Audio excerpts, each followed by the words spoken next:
Good morning, स्वागत है आपका फिट इंडिया के सुपर हिट बुलेटिन में। आपके साथ मैं हूं दीपिका यादव। गुड मॉर्निंग, मैं हूं आपके साथ श्वेता श्रीवास्तव। देश दुनिया की हर खबर आप तक पहुंचाने के लिए हम दोनों हाजिर हैं। आज सुबह सुबह मैं और श्वेता पहुंच चुके हैं मुंबई के बहुत फेमस जुहू बीच।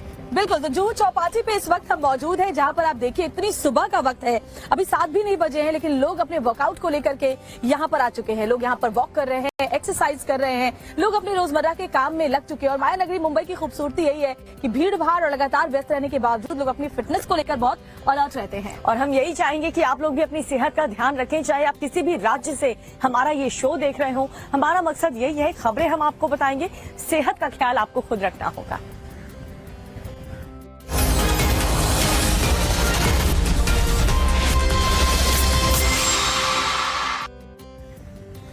और सबसे पहले बुलेटिन में बात करेंगे सबसे बड़ी खबर की, जिस पर पूरे देश की निगाहें दीपिका लगी हुई हैं। उत्तरकाशी के टनल में सिलक्यारा सुरंग में जिस तरह से हमारे मजदूर फंसे हुए हैं, उनको निकालने का काम जारी है। और ऑगर मशीन के प्लेटफॉर्म टूटने के बाद आज एक बार फिर से ड्रिलिंग शुरू की गई है। रेस्क्यू ऑपरेशन की टीम जी जान से जुटी हुई है कि सभी श्रमिकों को जल्द से जल्द बाहर निकाल लिया जाए। महज 10 मीटर की दूरी अब बची है कर्मवीरों तक पहुंचने के लिए, और जैसे ही वो लोग बाहर आ जाते हैं उसके लिए पूरी व्यवस्था पहले से ही टीम की तरफ से की गई, चाहे वो अस्पताल हो या फिर स्ट्रेचर्स। देखिए रिपोर्ट।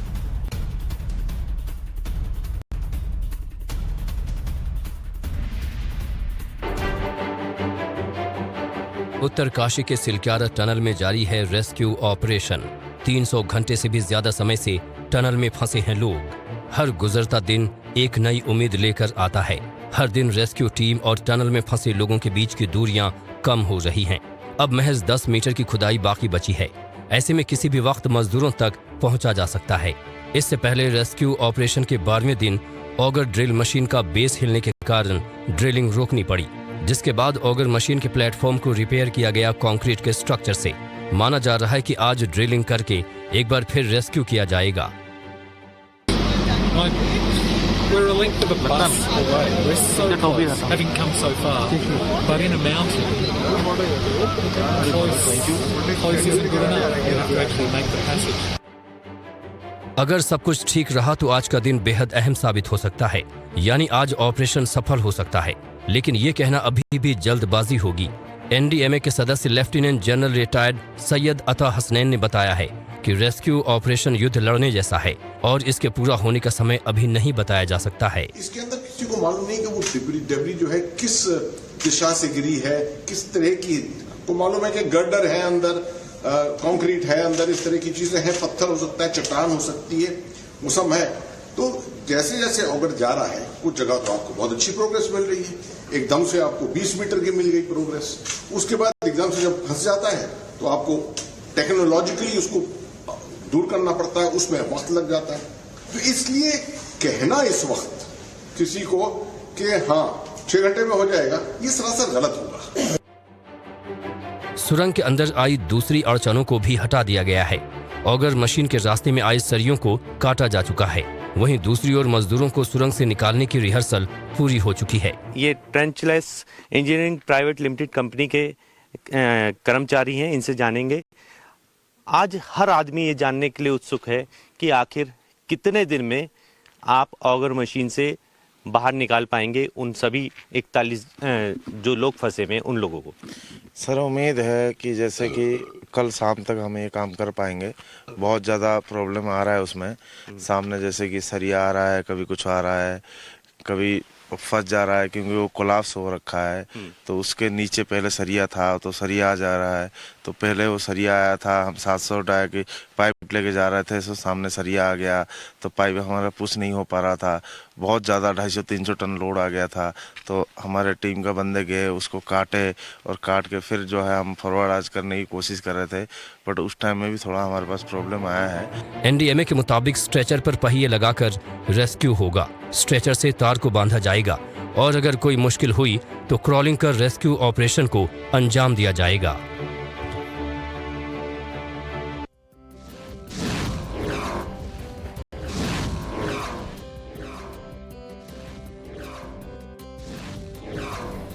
तो तो जहां पर इस टनल हादसे के बाद रेस्क्यू ऑपरेशन जी जान से जुटी हुई है कि सभी श्रमिकों को जल्द से जल्द बाहर सुरक्षित ले आए, और दूसरी तरफ पूरे देश भर में अलग अलग हिस्सों से प्रार्थना का दौर भी शुरू हो चुका है। हर कोई यही कामना कर रहा है, यही प्रार्थना कर रहा है कि हर कोई वहां पर सुरक्षित हो और सुरक्षित तरीके से बाहर आ जाए। तो मध्य प्रदेश से लेकर उत्तर प्रदेश तक मंदिरों में पूजा पाठ हो रहा है, महामृत्युंजय मंत्र का जाप किया जा रहा है, क्योंकि विज्ञान के साथ साथ उम्मीद भगवान से सबसे ज्यादा है।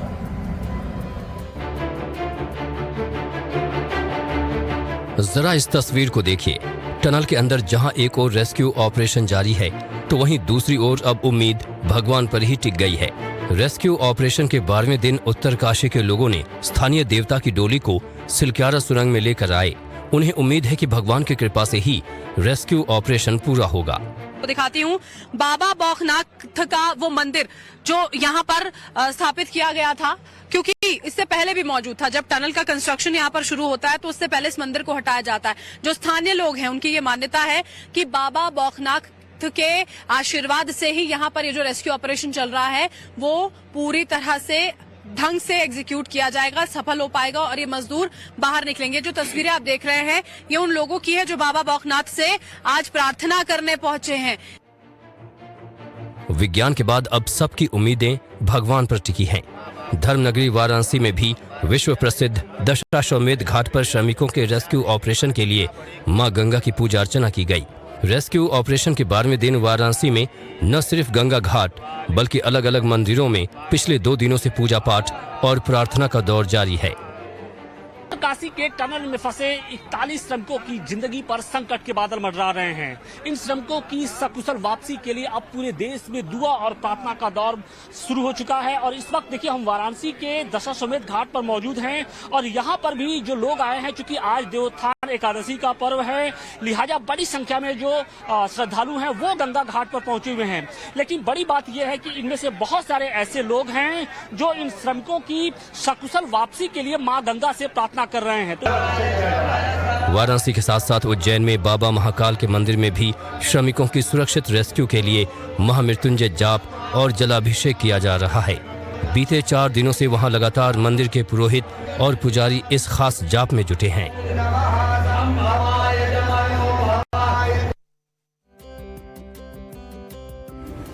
और चलिए यहाँ से तो लगातार हम आपको अपडेट्स देते रहेंगे उत्तरकाशी में जो रेस्क्यू ऑपरेशन को अंजाम दिया जा रहा है। लेकिन फिलहाल आगे बढ़ते हुए बात उत्तर प्रदेश के बुलंदशहर की कर लेते हैं, जहाँ गद्दा फैक्ट्री में भीषण आग लग गई और आग की लपटें बहुत ही भयानक थी। लाखों का नुकसान इसमें हुआ है। और इस गद्दा फैक्ट्री में आग इतनी भयानक लगी कि आसपास के 3-4 जिलों से फायर ब्रिगेड की टीम को बुलाना पड़ा ताकि वो आग पर जल्द से जल्द काबू पा सके। क्या आग बुझा ली गई है, क्या अभी हालात हैं, रिपोर्ट में आपको दिखाते हैं।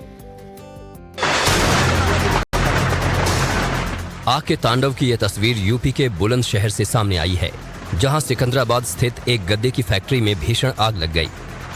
सिकंदराबाद के औद्योगिक क्षेत्र में गद्दे की फैक्ट्री में लगी आग कितनी भयानक थी, इसका अंदाजा फैक्ट्री में से निकल रही लपटों से ही लगाया जा सकता है। गद्दे की फैक्ट्री में लगी आग ने फैक्ट्री का ऐसा कोई कोना नहीं छोड़ा था जहां आग भयावह रूप से न लगी हो। जिस गद्दे की फैक्ट्री में आग लगी उसका नाम GS एंटरप्राइजेज है, जो दिल्ली निवासी के एक व्यापारी का है। बताया जा रहा है कि फैक्ट्री में आग तब लगी जब सभी मजदूर काम खत्म कर 6 बजे फैक्ट्री से निकल गए। शाम करीब 7 बजे फैक्ट्री में तैनात सुरक्षाकर्मी को 4 गोदामों में धुआं उठता दिखाई दिया, जिसके बाद उसने मालिक को इसकी सूचना दी। जब तक इसे बुझाने का कुछ इंतजाम हो पाता, उससे पहले ही फैक्ट्री में आग ने अपना विकराल रूप ले लिया। सूचना मिलने के बाद फायर ब्रिगेड की गाड़ी जब मौके पर पहुंची तो शुरुआत में वो भी आग पर काबू नहीं पा सकी। भयानक आग को बुझाने के लिए सिकंदराबाद के अलावा खुर्जा, बुलंदशहर और दादरी से फायर ब्रिगेड की गाड़ियां बुलानी पड़ी। कड़ी मशक्कत के बाद जब तक आग पर काबू पाया गया तब तक बहुत देर हो चुकी थी। लाखों के गद्दे आग में सुहा हो चुके थे। हालांकि आग की वजहों का अभी ठीक से पता नहीं चल सका है, लेकिन आशंका जताई जा रही है कि शॉर्ट सर्किट की वजह से गद्दा फैक्ट्री में आग लगी थी। हालांकि इस अग्निकांड में किसी के साथ कोई अनहोनी नहीं घटी, लेकिन लाखों का नुकसान जरूर हो गया।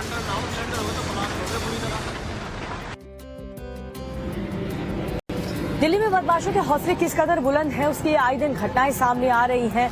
दिन में ही ऐसी लूटपाट की वारदात को अंजाम दिया जा रहा है। दिल्ली के शाहदरा इलाके में एक महिला बदमाशों की लूटपाट का शिकार हो गई और चेन स्नैचिंग की यह घटना पास में लगे सीसीटीवी कैमरे में रिकॉर्ड हो गई। आपको दिखाते हैं कैसे खुलेआम अपराधी वारदातों को अंजाम दे रहे हैं। देश की राजधानी दिल्ली में बदमाशों के हौसले इस कदर बुलंद हैं कि वो सरेराह किसी के साथ भी लूटपाट करने से हिचकते नहीं। दिल्ली के शाहदरा इलाके में बदमाशों ने एक महिला के साथ चेन स्नैचिंग की वारदात को कैसे अंजाम दिया, उसका वीडियो सामने आया है। सीसीटीवी में देख सकते हैं कि एक बदमाश हेलमेट लगाए हुए अपनी बाइक को गली में लाता है। ठीक उसके पीछे एक महिला कुछ सामान लेकर घर जा रही होती है। बदमाश महिला को घेरने के लिए बाइक को मोड़ने की एक्टिंग करता है, जिससे महिला कुछ वक्त रुक सके। जैसे ही महिला गुजरने लगती है, बदमाश बाइक को पीछे कर उसे रोक देता है। इतने में पीछे से उसका एक साथी भी मौके पर पहुंच जाता है। बाइक सवार बदमाश जब अपने साथी को देख लेता है तो महिला को जाने देता है और साथी को चेन स्नैचिंग के लिए इशारा करता है। इसके बाद दूसरा बदमाश महिला के पीछे जाता है और महिला के गले से सोने की चेन स्नैचिंग कर बाइक सवार बदमाश के साथ फरार हो जाता है। ये पूरी वारदात सीसीटीवी में कैद हो जाती है। वहीं पुलिस अधिकारियों की माने तो बदमाशों की पहचान कर ली गई है। जल्द ही उन्हें गिरफ्तार कर लिया जाएगा। जांच में ये भी निकलकर सामने आया है कि जिस बाइक पर बदमाशों ने वारदात को अंजाम दिया है वो शालीमार बाग से चुराई गई थी।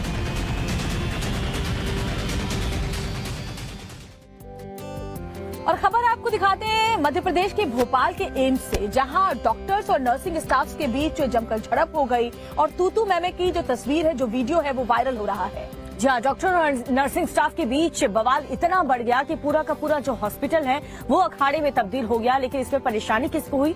सिर्फ और सिर्फ जो मरीज थे और मरीज के परिवार वाले। पूरा मामला इस रिपोर्ट में देखिए। नर्सिंग स्टाफ और डॉक्टर्स के बीच तू मैमे का ये वायरल वीडियो भोपाल एम्स का बताया जा रहा है। नर्स और कई स्टाफ आपस में खड़े हैं। बहस में दोनों ओर से एक दूसरे पर गंभीर आरोप लग रहे हैं। बड़ी तादाद में नर्सिंग स्टाफ धरने पर बैठकर नारेबाजी कर रहे हैं और देखते ही देखते अस्पताल अखाड़े में तब्दील हो गया। यहाँ तो एकदम जैसे नौकर हैं हम लोग। दावा है कि बॉन एंड प्लास्टिक विभाग में ऑपरेशन के दौरान इनमें बहस हुई थी, जिसमें नर्स ने डॉक्टर पर गाली देने के आरोप लगाए हैं। पूरी घटना के दौरान हॉस्पिटल के कामकाज पर असर पड़ा। मरीजों को भी दिक्कतों का सामना करना पड़ा। और यूट्यूबर मालती चौहान के मामले में जांच अभी भी जारी है। उनके मौत के मामले से जुड़ी हर एक जानकारी पुलिस की टीम जुटाने की कोशिश कर रही है। मालती के पिता ने उनकी मौत के लिए मालती के पति को ही जिम्मेदार ठहराया था। उस एंगल से भी पुलिस की टीम जांच कर रही है। और मालती के जो पति विष्णु चौहान है, पुलिस उनसे पूछताछ लगातार कर रही है। और इस बीच जो जानकारी मिली है वो ये भी है कि मालती के पति विष्णु चौहान ने मालती की शादी 8 दिन पहले उनकी मौत से उनके प्रेमी से करवा दी थी। अब ये मामला उलझता जा रहा है, जिसकी जांच के बाद ही सच्चाई सामने आ पाएगी। यूट्यूबर मालती चौहान अब इस दुनिया में नहीं रहीं। मालती का शव फंदे से लटका मिला है। मालती की मौत के बाद परिजनों ने हत्या का आरोप लगाया है और न्याय की मांग की है। हमारी बेटी का ये हत्या किए है। ये इतनी बहादुर बेटी थी कि ये खुद नहीं मर सकती है, लड़ सकती है लेकिन मर नहीं सकती थी। इसे मारा गया है। हमें विष्णु फोन करके खुद बताया है कि क्या बोलते हैं वो मालती फांसी लगा के मर गई है। मैं कहा वो फांसी लगा के मरी है, उसे फांसी लगा के मारा गया है। आपको शक है किसी के ऊपर? हमें विष्णु के ऊपर शक है। विष्णु ही ये सारा काम किया है। क्यों एक घर के अंदर कोई जा नहीं सकता है, वो खुद ही किया है ये काम। पुलिस इस मामले की जांच में जुट गई है। पुलिस ने मालती के पति विष्णु चौहान को हिरासत में ले लिया है। बता दें कि पति विष्णु चौहान ने 8 दिन पहले मालती की शादी प्रेमी से करवा दी थी। और चलिए आगे बढ़ते हुए बात उत्तर प्रदेश के सीतापुर की करते हैं, जहां सड़क हादसे का एक बेहद खौफनाक वीडियो सामने आया है, जहां ट्रक से टकराने के बाद कार के पर खच्चे उड़ गए और इस हादसे में 4 लोगों की मौके पर ही दर्दनाक मौत हो गई। ये हादसा कैसे हुआ, कौन इसका जिम्मेदार था, इस रिपोर्ट में देखिए।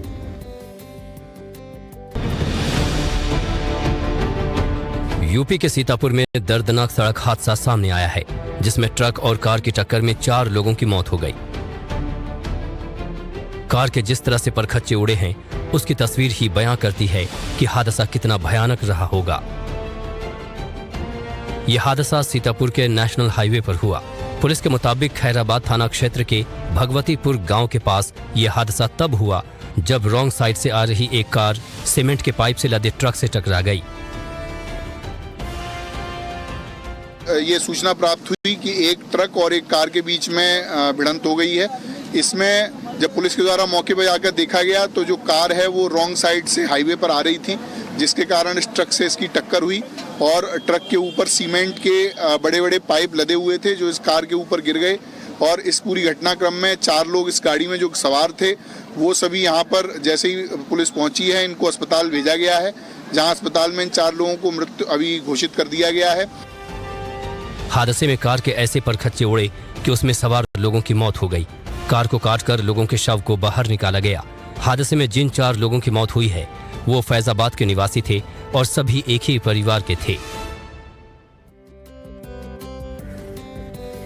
और अगली खबर जम्मू कश्मीर के राजौरी से आपको बताते हैं, जहां पर 2 आतंकवादियों को मार गिराया गया है और इसके बाद से एनकाउंटर तो खत्म हो गया, लेकिन पूरे इलाके में जबरदस्त सर्च ऑपरेशन चल रहा है। और सुरक्षा बल के जवानों ने लश्कर के कमांडर कारी को भी मार गिराया है और इसके साथ ही जिन 5 हमारे जवानों को शहादत मिली थी उसका बदला भी पूरा कर लिया है। मार गिराया गया लश्कर का सीनियर कमांडर आतंकी कारी। पाकिस्तान परस्त आतंकी को राजौरी में ढेर कर दिया गया। जम्मू कश्मीर के राजौरी में चल रहे एनकाउंटर में सेना ने 5 जवानों की शहादत का बदला ले लिया है। जवाबी कार्रवाई में 2 आतंकी मारे गए हैं। एनकाउंटर में पाकिस्तान के दुर्दांत आतंकी कारी समेत 2 दहशतगर्दों को मार गिराया गया है। आतंकी कारी लश्कर तैयबा से जुड़ा हुआ ट्रेंड आतंकी था। संगठन के कमांडर रहे कारी को पाकिस्तान और अफगानिस्तान दोनों मोर्चों पर ट्रेनिंग दिलाई गई थी। वो IID एक्सपर्ट होने के साथ ही प्रशिक्षित स्नाइपर भी था। उसे गुफा में छिपने तथा वहां से आतंकी गतिविधियों को अंजाम देने में महारत हासिल थी। 3 दिन से लगातार इंफॉर्मेशन आ रही थी कि कारी अपने साथी के साथ यहाँ पे घूमता हुआ नजर आ रहा है। पहले वो जियारत पे गया, वो जियारत पे किसी के बारे में पूछ रहा था। उसके बाद दूसरे दिन वो एक गांव में एक गांव वाले से कहता है कि उसे गुलाबगढ़ का रास्ता बताया जाए ताकि वो गुलाबगढ़ की ओर जा पाए, लेकिन लगता है कि गांव वालों ने इंफॉर्मेशन सिक्योरिटी फोर्सेस तक पहुंचा दी। यही एक वजह है कि आर्मी, पुलिस और CRPF की नफरी ने इस इलाके की कल घेराबंदी कर। राजौरी जिले के कालाकोट में बुधवार सुबह से आतंकियों और सुरक्षा बलों के बीच मुठभेड़ चल रही थी। इसी मुठभेड़ में सेना के 2 अधिकारी और 3 जवान शहीद हो गए थे। बाद में स्पेशल ऑपरेशन चलाकर आतंकी कारी को ढेर कर दिया गया। फिलहाल इलाके में सर्च ऑपरेशन जारी है। खबरें कुछ सियासत से जुड़ी हुई भी हो जाएं तो राजस्थान में एक दिन बाद मतदान होना है विधानसभा चुनावों के लिए, लेकिन इस बीच वहां पर लाल डायरी की चर्चा जोरों पर है। जहां उस लाल डायरी में कांग्रेस पार्टी के जितने भी करीबी नेता हैं, सोनिया गांधी के भाई का उस डायरी में जिक्र किया गया है, तो प्रियंका गांधी के सचिव के बारे में भी काफी कुछ कहा गया है। क्या है उस लाल डायरी का सच, आपको दिखाते हैं इस रिपोर्ट में। राजस्थान में चुनाव सिर पर है और इस बीच वहां लाल डायरी के कुछ नए पन्ने खुल गए हैं। पूरे चुनाव में पीएम मोदी जिस लाल डायरी की बात कर रहे थे, उस लाल डायरी में सोनिया गांधी और प्रियंका वाड्रा के नाम लिए जा रहे हैं। राजस्थान के चुनाव में लाल डायरी का जिक्र पहले से ही किया जा रहा है, लेकिन अब उसमें गांधी परिवार से जुड़े लोगों का जिक्र होने का दावा किया गया है। लाल डायरी में मोटे तौर पर 2 बड़े खुलासे होने का दावा किया जा रहा है। पहला दावा, लाल डायरी में सोनिया गांधी के भाई का जिक्र है। दूसरा दावा, लाल डायरी में प्रियंका गांधी के सचिव का जिक्र है। लाल डायरी का वो पन्ना जिसमें सोनिया गांधी के भाई का जिक्र होने का दावा किया गया है, वो पन्ना टाइम्स नाउ नव भारत के पास है। इस पन्ने पर लिखा है, सीएम के OSD शशिकांत शर्मा से सोनिया गांधी के भाई की मुलाकात का समय तय करने के लिए कहा गया है। सोनिया गांधी के भाई होटल शिव विलास के मालिक के पुत्र के विवाह समारोह में जयपुर आए हैं। अब ऐसे में सवाल है कि वो कौन है जो सोनिया गांधी का भाई बनकर आया था। सच बात है ये कि लाल डायरी के अंदर जिस तरीके से एक विवाह समारोह के अंदर सोनिया जी के भाई के नाम से किसी को मुख्यमंत्री जी ने ठहराया था। सोनिया जी तो 2 बहनें भाई है ही नहीं, कहाँ से ले आए भाई ये? वो एक दलाल था जो एक जिस तरीके से दलाली का काम करता था। इसके अलावा किस किस तरीके से क्या क्या सारे काम इन्होंने किए हैं वो डायरी के अंदर आप देख लेना सारा का सारा। राजस्थान में विधानसभा चुनाव 25 नवंबर को है। इस चुनाव में लाल डायरी का जिक्र खूब किया गया है। ये देखने वाली बात होगी कि अशोक गहलोत को लाल डायरी कितना डेंट करती है।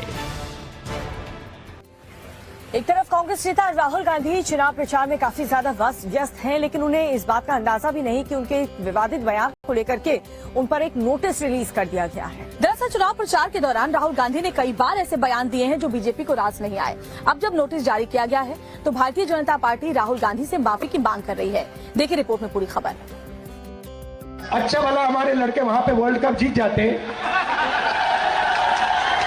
वो वहां पे पनौती हरवा दिया। कांग्रेस नेता राहुल गांधी के ऐसे बयान ही उनकी मुश्किलों को बढ़ा सकते हैं। चुनाव प्रचार के दौरान राहुल ने बिना नाम लिए पीएम मोदी पर निशाना साधा और पनौती और जेब कतरे जैसे शब्द का इस्तेमाल किया।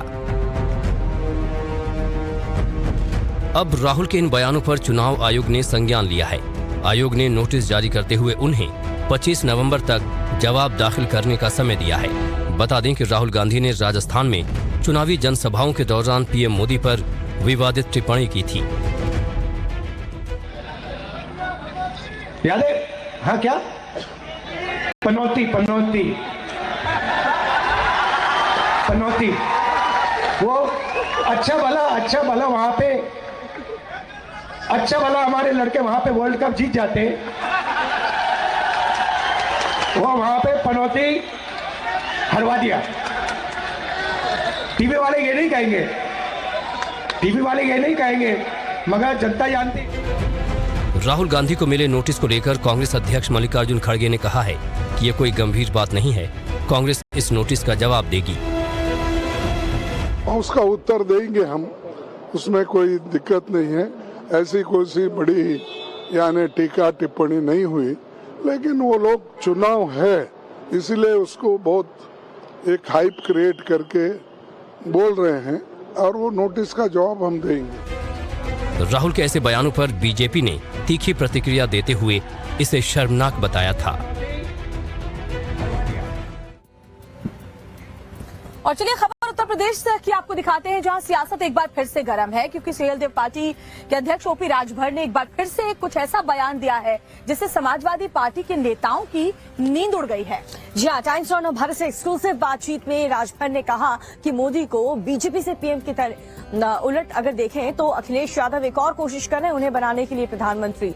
उनके इस बात के पीछे का तर्क क्या है, इस रिपोर्ट में देखिए। उत्तर प्रदेश की राजनीति एक बार फिर पूरे उफान पर है। सुहेलदेव पार्टी के अध्यक्ष ओम प्रकाश राजभर के एक खुलासे के बाद एक बार फिर यूपी की सियासत में गर्माहट आ गई है। राजभर ने टाइम्स नाउ नव भारत से बात करते हुए बड़ा बयान दिया है और कहा है कि समाजवादी पार्टी के अध्यक्ष अखिलेश यादव रात को सीएम योगी से मिलने जाते हैं। अखिलेश जी हट के मोदी जी को प्रधानमंत्री बनाने के लिए काम कर रहे हैं, हम सट के कर रहे हैं। एकदम ओपन बात है। मध्य प्रदेश में चुनाव लड़े, क्या बयान दिया अखिलेश जी ने कि कांग्रेस पार्टी बीजेपी के लिए काम कर रही है। कांग्रेस पार्टी चालू पार्टी है, कांग्रेस को वोट मत देना। जब ये हमको धोखा दे दिया, ये किसी का नहीं है, सबको धोखा दे देगी। किसने कहा? अखिलेश यादव जी ने। ये अखिलेश जी दिन में मंच पे भाजपा के खिलाफ बोलते हैं, रात को गुलदस्ता लेके योगी जी और मोदी जी से सलाम करते हैं। राजभर यहीं नहीं रुके, उन्होंने इंडी अलायंस के कई दल और नेताओं को लेकर भी बड़ा बयान दिया है। उन्होंने दावा किया है कि इंडी अलायंस के कई नेता उनके संपर्क में हैं।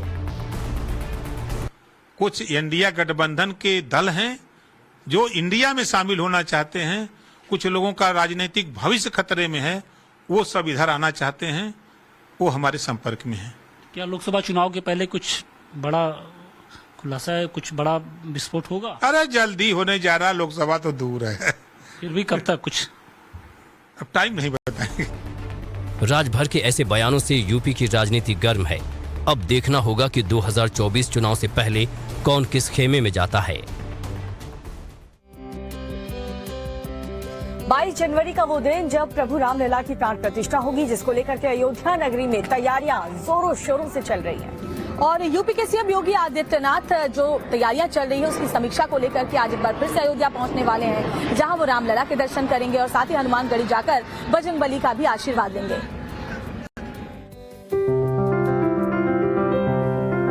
अयोध्या के भव्य राम मंदिर में प्रभु राम के बाल रूप के प्राण प्रतिष्ठा को अब 60 दिन से भी कम का वक्त बचा है। अब ऐसे में अयोध्या के सौंदर्यीकरण को लेकर तैयारियां तेज कर दी गई हैं। अयोध्या नगरी को भव्य बनाने के लिए जगह जगह सौंदर्यीकरण किया जा रहा है, तो वहीं अयोध्या के मकानों से लेकर दुकानों पर प्रभु राम को लेकर कई आकृतियां भी बनाई गई हैं, जो अयोध्या की भव्यता में चार चांद लगा रहा है। अयोध्या को भी बहुत ही खूबसूरत बनाया जा रहा है। आइए हम आपको दिखाते हैं। ये देखिए, अयोध्या में शटर पे जय श्री राम लिखा हुआ है, भोलेनाथ का चिन्ह बना है, सूर्य देव का चिन्ह बना है, और घरों को देखिए एक तरीके से किया जा रहा है। घरों के ऊपर देखिए फसाड़ की डिजाइन बनी हुई है, और इसी तरीके से पूरे शहर के घर एक जैसे लगेंगे। अब देखिए सुंदर सुंदर लाइटिंग्स लगाई गई हैं। ये पब्लिक के चलने के लिए ये प्लेटफॉर्म इस तरीके से बनाया गया है। ये प्लेटफॉर्म पब्लिक के लिए है, और ये इस तरफ देखिए ये रोड है, जो मेन रोड है। ये रोड अयोध्या के अंदर जब आप प्रवेश करेंगे तो आपको पूरी अयोध्या बहुत ही खूबसूरत दिखेगी। अयोध्या में चल रहे कार्यों की समीक्षा के लिए सीएम योगी भी आज अयोध्या पहुंच रहे हैं, जहां वो रामलला के दर्शन के साथ हनुमानगढ़ी में भी दर्शन पूजन करेंगे। इसके साथ ही सीएम योगी बड़ा भक्तमाल मंदिर जाएंगे और उस मंदिर में प्रभु राम और सीता को सोने का मुकुट और छत्र चढ़ाएंगे। अयोध्या स्थित बड़ा भक्तमाल आश्रम में भगवान श्री सीताराम जी, बड़ा भक्तमाल बिहारी बिहारी जी, जो 4.5 फुट की विग्रह है, विशाल मंदिर है, और इस मंदिर में ही भगवान श्री सीताराम जी को सम्मानीय मुख्यमंत्री जी आ रहे हैं और भगवान को मुकुट धारण कराएंगे। बड़ा भक्तमाल मंदिर में श्री राम और सीता को जो सोने का मुकुट और छत्र चढ़ाया जाएगा, उसे राजस्थान के कारीगरों ने बनाया है। कारीगरों की माने तो आगे धनुष बाण भी बनाया जाएगा। महाराज जी चढ़वा रहे हैं, 2 छत्र हैं और 2 मुकुट हैं, और इसके बाद धनुष्मान का है जो अभी थोड़ा समय लेके फिर चढ़ाया जाएगा, बनाएंगे उसको अभी। 22 जनवरी को रामलला की प्राण प्रतिष्ठा की तैयारी तो चल ही रही है। इसके साथ ही प्रभु राम के अन्य मंदिरों में भी इसे लेकर तैयारियां जोरों पर हैं। वहीं 22 जनवरी से पहले अयोध्या नगरी भव्य और खूबसूरत दिखे, इसे लेकर भी तैयारियां जोरों पर हैं।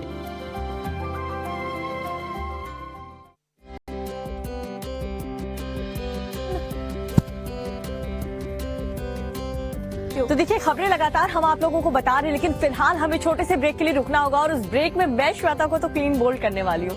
बिल्कुल, ब्रेक पर तो हम जाएंगे, लेकिन उससे पहले हेडलाइंस पर एक बार नजर डाल लेते हैं।